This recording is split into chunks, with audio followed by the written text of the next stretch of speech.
Bem-vindos ao Baú do Trader. Sou o Paulo Bittencourt e vamos fazer uma análise desse dia bastante curioso aqui tanto do Ibovespa, e nesse caso aqui, separei para vocês o intraday do, do SP500 e com barrinhas aqui separadas aqui de 5 em 5 minutos. Vejam que coisa curiosa, né? Então, o dia começa, ele já pesa um pouco, logo no início do pregão, mudando para um patamar inferior que vocês enxergam aqui, nesse ponto. E ficou aí por algum, vamos dizer, aí, cerca ali de uma hora e pouco. E aí ele simplesmente começa uma aceleração. Havia sempre uma expectativa com relação à fala do Jerome Powell, presidente do Federal Reserve, né? E então, no meio dessa expectativa toda, houve essa aceleração. Ele chega a ficar positivo, e aí simplesmente desmonta, né? Desmonta aqui, poucos minutos ele perdeu. Vejam que a magnitude das quedas, muitas vezes, ele é muito mais intensa do que simplesmente a sequência de alta. Apesar de a gente estar tratando do intraday, isso poderia também representar um gráfico diário. Se eu não contasse para vocês que era intraday, você poderia considerar que era um gráfico diário ou até semanal. Mas isso é uma coisa que se repete sempre. Um jargão antigo no mercado que diz que o mercado ele sobe dia a dia pela escada e desce de elevador. Como vocês podem perceber, o elevador aqui. Bom, não precisa dizer que um movimento como esse aqui, ele realmente mata o peão ali do day trade. Ele tem que ser muito ágil. Ele detectou o movimento de alta, deu sinal de alta, ele entrou montando posição e de repente a posição virou na cabeça dele. Aí ou ele zerou ou ele desceu até aqui. E aí é interessante que o mercado tenta um rebound, né? Ele volta. E de novo, aqui é uma coisa bastante interessante, né? Nesse rebound, que foi bastante intenso, ele de novo ele para no bem no nível que já havia ocorrido no movimento horas antes. E aí ele começa um processo aqui de definhando. É interessante, e aí inclusive rompe a parte inferior aqui, tanto o primeiro patamar que ele havia mantido por um tempo, o patamar que até aquele momento era o mínimo do dia, né? Há um outro mínimo local, que a gente chama, e aí ele realmente vaza. Veja no momento que ele vaza o segundo mínimo local, como se intensifica aqui, isso aqui, porque aí ele não tem uma certa referência dentro do próprio intraday, fazendo com que ele aprofunde a, a queda naqueles minutos, né?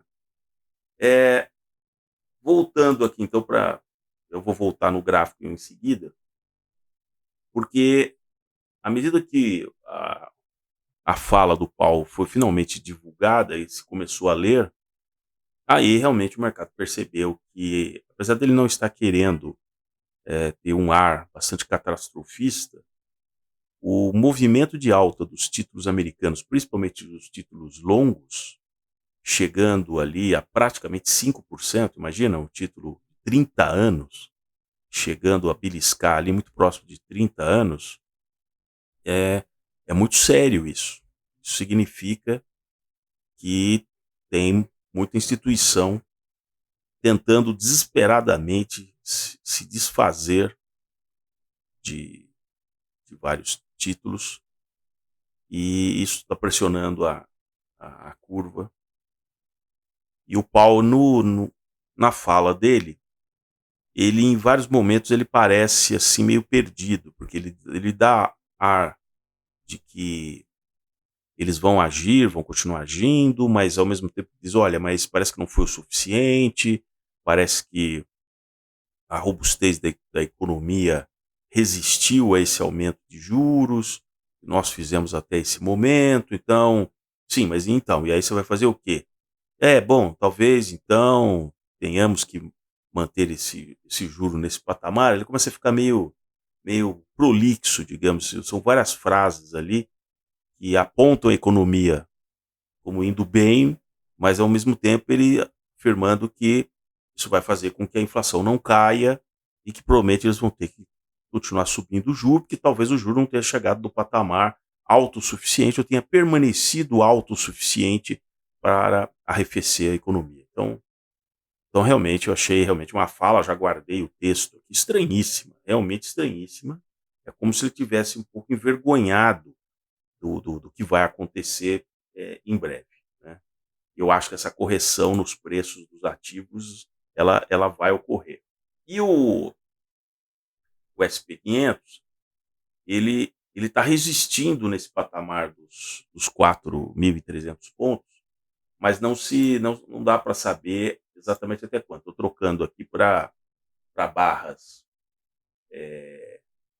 diárias, né? Onde nós temos aqui apenas um mês, eu vou colocar aqui 6 meses, vai. Olha aí, 6 meses. Então, é um movimento, é um canal de baixa, isso aqui muito nítido, né? E ele rompendo essa linha aqui, definitivamente, dos 4.300 pontos, vai acontecer muito semelhante àquilo que eu mostrei no intraday. Ele perde essa, se ele perder essa referência aqui, está aqui algo aqui como 4.200 e alguma coisa, mas não tem mais nada de referência a não ser vir para esse patamar aqui dos 4.000, onde houve um período de um congestionamento bem longo aqui, né? Se eu trocar aqui, por exemplo, para um ano, né? Então, vejam, um período lateral, exatamente nesse patamar aqui dos 4.000. Então, eu estou aguardando realmente uma realização muito forte à medida em que o ano está caminhando para o final. Dados de empresas com prejuízo ou lucro decepcionante, como foi o caso da Tesla. Eu li também uma matéria hoje sobre uma grande ferrovia, né, daqueles trens da Union, né? É bem simplesmente também estão reclamando que os custos com os combustíveis aumentaram muito e o transporte de carga caiu muito nesse último trimestre. Então, outras empresas devem estar divulgando resultados do trimestre ruins. E hoje pagando uma dívida com um juro muito mais alto do que, por exemplo, 3 anos atrás. Então, isso vai fazer com que essas empresas tenham enorme dificuldade na rolagem da dívida dela, porque com o título americano, mesmo um título longo, pagando 5%, uma dívida de uma empresa, ela vai colocar a quanto? Vejam a Minerva, que semanas atrás fez uma colocação no exterior, teve que pagar muito acima de 5, acho que foi, se não me engano, quase 7, ou algo assim. Então isso vai pressionar que as empresas tenham que emitir papéis para se financiar, pelo menos 200 pontos acima do título americano. Isso se conseguirem, né? Isso se conseguirem ter apetite, como se diz, para toda essa colocação. Então, o que eu tinha para hoje é isso, comentando com vocês. Lembrando que os áudios aqui do Baú do Trader passaram a ficar no Spotify, no canal Baú do Trader, lá no Spotify, para que você perdeu algum vídeo, se você está em trânsito e tal, logo após a postagem do vídeo, você acaba encontrando depois o áudio desse episódio, digamos assim, tá certo? E não preciso dizer que esse gráfico de intraday que eu mostrei para vocês, se vocês compararem com o intraday do Ibovespa, foi exatamente a mesma coisa. Acompanhando em duas telas distintas, estava ali o SP500, a fala do Powell, e na outra tela o que estava acontecendo com a bolsa aqui. Foi simplesmente, no dia de hoje, ela ficou abduzida pelo efeito SP500, né? Não seguiu vida própria. Ela até tentou, como eu mostrei para vocês que o mercado lá já corrigiu para baixo, ficou de lado, depois ele deu aquela estilingada para cima. O Ibovespa aqui até tentou se antecipar, ficando positivo logo no início, mas aí, quando veio aquele movimento caótico ali, depois aí ele entrou no modo cópia, né? E ficou grudado no movimento do SP500, terminando minguado, aquele índice largado, né? Então é isso. E outubro caminhando para o final. E sem arcabouço fiscal, sem reforma tributária. Onde estará a Simone do Tebet? Onde estará o Lira? Será que o Lira vai voltar? Algumas matérias hoje diziam que o Lira tem que voltar como salvador da pátria. Imagina que coisa, né? O novo Pacheco. Agora ele tem o novo Pacheco. É o Pacheco revoltado.